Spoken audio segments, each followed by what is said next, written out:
जय माता दी। नवरात्रि के इस पावन पर्व की तीसरी दिव्य रात्रि में आप सभी का हार्दिक स्वागत है।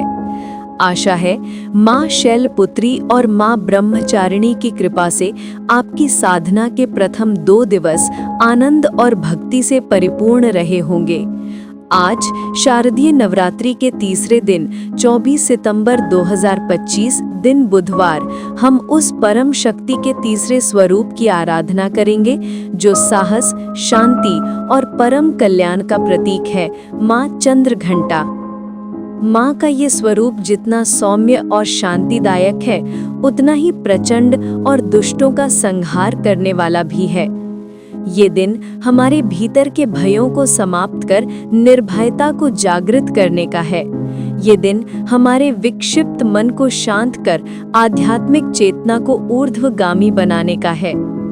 आज के इस विशेष मार्गदर्शन में हम माँ चंद्रघंटा के दिव्य स्वरूप के गहरे प्रतीकों को समझेंगे, उनकी पूजा की संपूर्ण शास्त्र सम्मत विधि, शक्तिशाली मंत्रों और उनके पावन कथा का श्रवण करेंगे।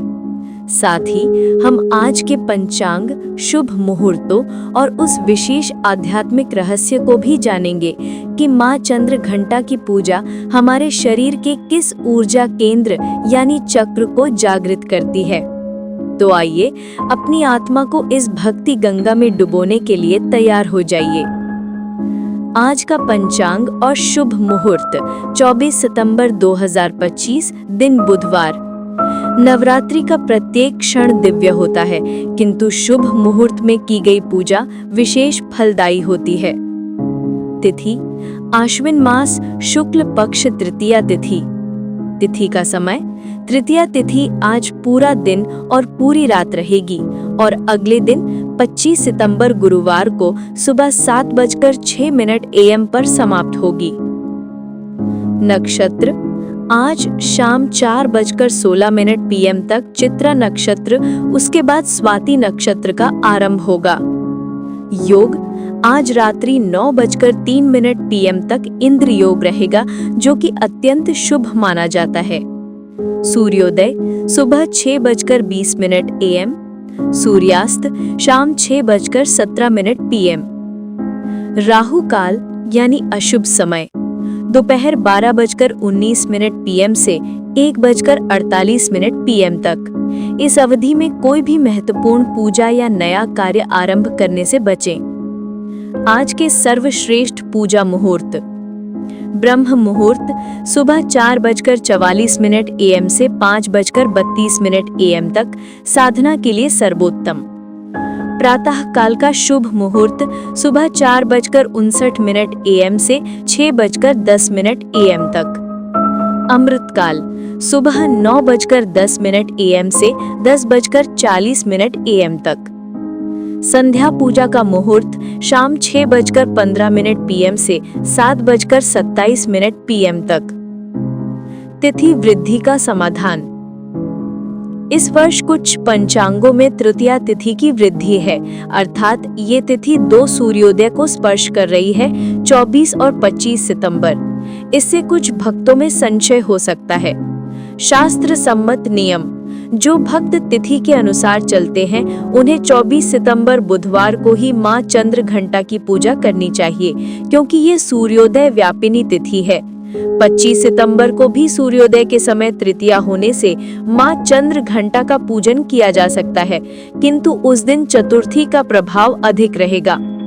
सरल नियम जो भक्त दिन और क्रम के अनुसार चलते हैं, वे तीसरे दिन यानी 24 सितंबर को माँ चंद्रघंटा की और चौथे दिन यानी 25 सितंबर को माँ कुष्मांडा की पूजा करें। दोनों ही मान्य है, मुख्य आपकी श्रद्धा है। माँ चंद्रघंटा का दिव्य स्वरूप और गहन प्रतीक। माँ चंद्रघंटा का स्वरूप परम शांतिदायक और कल्याणकारी है।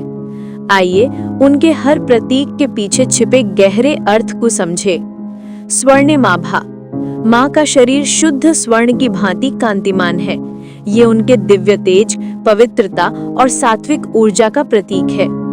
मस्तक पर अर्धचंद्र उनके मस्तक पर घंटे के आकार का अर्धचंद्र सुशोभित है, इसीलिए उन्हें चंद्रघंटा कहा जाता है। चंद्रमा हमारे मन, भावनाओं और शीतलता का प्रतीक है।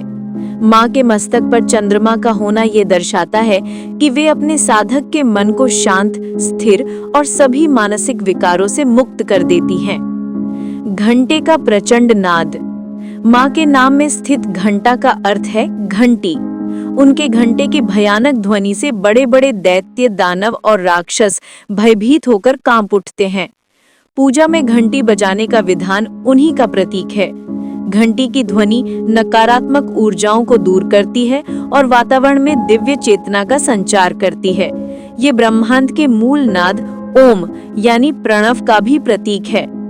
10 भुजाएं और अस्त्र शस्त्र। माँ की 10 भुजाएं हैं जो 10 दिशाओं पर उनके नियंत्रण को दर्शाती हैं। उनके हाथ में खड्ग, बाण, त्रिशूल, गदा, पाश, अंकुश जैसे अस्त्र शस्त्र हैं जो दुष्टों का विनाश करने और धर्म की स्थापना करने के लिए हैं।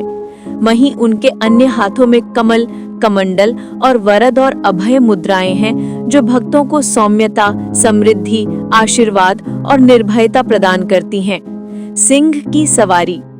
माँ चंद्रघंटा सिंह पर आरूढ़ हैं जो साहस, पराक्रम और धर्म का प्रतीक है। सिंह पर सवार माँ ये दर्शाती हैं कि उन्होंने अपनी सभी पाश्विक वृत्तियों पर पूर्ण विजय प्राप्त कर ली है और वे धर्म पर आरूढ़ होकर ही न्याय करती हैं। आध्यात्मिक महत्व। मणिपुर चक्र की जागृति। नवरात्रि के तीसरे दिन की साधना हमारे शरीर में स्थित तीसरे ऊर्जा केंद्र मणिपुर चक्र पर केंद्रित होती है। ये चक्र हमारी नाभि के पीछे स्थित है और ये आत्मसम्मान, इच्छा शक्ति, ऊर्जा, पाचन शक्ति और व्यक्तिगत शक्ति का केंद्र है। माँ चंद्रघंटा की पूजा से ये चक्र जागृत होकर सक्रिय होता है, जिससे व्यक्ति में अपार आत्मविश्वास, दृढ़ निश्चय व संकल्प शक्ति पैदा होती है। साथ ही पाचन संबंधी समस्याओं में भी लाभ मिलता है। जब ये चक्र असंतुलित होता है तो व्यक्ति में आत्मविश्वास की कमी, भय, ईर्ष्या, क्रोध और पाचन संबंधी समस्याएं उत्पन्न होती हैं। माँ चंद्रघंटा की उपासना से निकलने वाली दिव्य ऊर्जा सीधे इस चक्र पर प्रहार करती है। उनके घंटे का नाद इस चक्र में व्याप्त सभी नकारात्मक ऊर्जाओं और भय के संस्कारों को नष्ट कर देता है। उनकी साधना करने से साधक का मणिपुर चक्र जागृत होता है, जिससे वह सिंह के समान निर्भय, सूर्य के समान तेजस्वी और अदम्य इच्छा शक्ति का स्वामी बन जाता है। माँ चंद्रघंटा की संपूर्ण पूजा विधि। शुद्धि और संकल्प। सुबह जल्दी उठकर स्नान करें और पूजा स्थल पर आसन बिछाकर बैठें। हाथ में जल लेकर तीसरे दिन की पूजा का संकल्प लें। माँ दुर्गा की प्रतिमा पर गंगा जल मिश्रित जल से स्नान का भाव करते हुए छिड़काव करें। वस्त्र और श्रृंगार।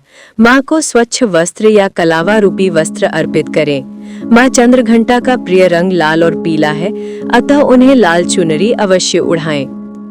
आज के दिन माँ को लाल रंग की बिंदी या लाल चूड़ियां श्रृंगार के रूप में अर्पित करना विशेष शुभ होता है। तिलक। माँ को रोली, कुमकुम, चंदन और अक्षत से तिलक करें। पुष्प अर्पण। माँ को लाल या पीले पुष्प, विशेषकर गुड़हल, कमल या गुलाब की माला या पुष्प अर्पित करें। उन्हें बेलपत्र भी अत्यंत प्रिय है। कलश और देव पूजन। स्थापित कलश, भगवान गणेश और नवग्रहों का भी पंचोपचार पूजन करें।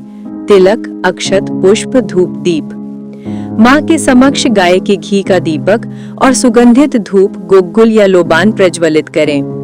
मंत्र जाप। अब शांत चित्त से माँ चंद्रघंटा के मंत्रों का जाप करें। कम से कम एक माला 108 बार। पाठ।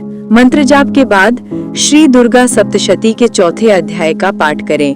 यदि समय हो तो श्री दुर्गा कवच या दुर्गा जी के 108 नामों का भी पाठ कर सकते हैं। माँ चंद्रघंटा की पावन कथा। पौराणिक कथा के अनुसार जब दैत्यों के राजा महिषासुर का अत्याचार स्वर्ग और पृथ्वी पर बढ़ गया तो सभी देवता अत्यंत चिंतित होकर त्रिदेव यानी ब्रह्मा, विष्णु, महेश के पास पहुँचे। महिषासुर को ये वरदान प्राप्त था कि उसकी मृत्यु किसी भी देवता, दानव या पुरुष के हाथों नहीं हो सकती। उसकी मृत्यु केवल एक ऐसी स्त्री से संभव थी जो देवत्व से उत्पन्न हुई हो। देवताओं की व्यथा सुनकर त्रिदेव अत्यंत क्रोधित हुए। उनके और अन्य देवताओं के मुख से एक महान दिव्य तेजपुंज प्रकट हुआ। वह तेजपुंज एक स्त्री के रूप में परिवर्तित हो गया। भगवान शिव के तेज से उनका मुख, यमराज के तेज से केश, विष्णु के तेज से भुजाएं, चंद्रमा के तेज से वक्षस्थल और इंद्र के तेज से कटी प्रदेश का निर्माण हुआ। इस प्रकार सभी देवताओं की सम्मिलित शक्ति से जन्मी उस महादेवी को भगवान शिव ने अपना त्रिशूल, भगवान विष्णु ने अपना चक्र, इंद्र ने अपना वज्र और ऐरावत हाथी से उतारकर एक घंटा, वरुण देव ने पाश और वायु देव ने धनुष बाण प्रदान किए। सभी देवताओं ने अपने अपने अस्त्र शस्त्रों से उन्हें सुसज्जित किया। मस्तक पर चंद्रमा का आकार धारण करने और इंद्र द्वारा दिए गए घंटे के कारण वे चंद्र घंटा कहलाईं। अपने इस अलौकिक और प्रचंड रूप को धारण कर मां चंद्रघंटा ने महिषासुर की सेना पर आक्रमण किया। उनके घंटे की भयानक ध्वनि और सिंह की दहाड़ से ही आधे दैत्य भयभीत होकर मूर्छित हो गए। अंत में उन्होंने एक भयंकर युद्ध के बाद दुराचारी महिषासुर का वध किया और तीनों लोगों को उसके आतंक से मुक्त कराया। भोग, आरती और अंतिम विधि। भोग। मां चंद्रघंटा को दूध और दूध से बनी वस्तुएं, खीर, रबड़ी अत्यंत प्रिय हैं। यदि यह संभव ना हो तो आप फल, मिश्री, बताशे और पान, सुपारी, लौंग, इलायची का भोग लगाएं। अग्निहोत्र। अग्नि। आरती से पूर्व गाय के गोबर के उपले को जलाकर उस पर कपूर, हवन सामग्री और घी की कुछ आहुतियां दें।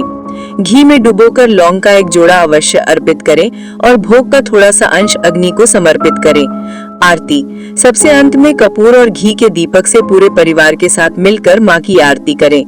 आरती करते समय और पूजा के दौरान घंटी अवश्य बजाएं। आरती को पूरे घर में घुमाएं ताकि उसकी सकारात्मक ऊर्जा हर कोने में फैल जाए। क्षमा याचना। आरती के बाद हाथ जोड़कर पूजा में हुई किसी भी भूल चूक के लिए क्षमा याचना करें। व्रत का पारण।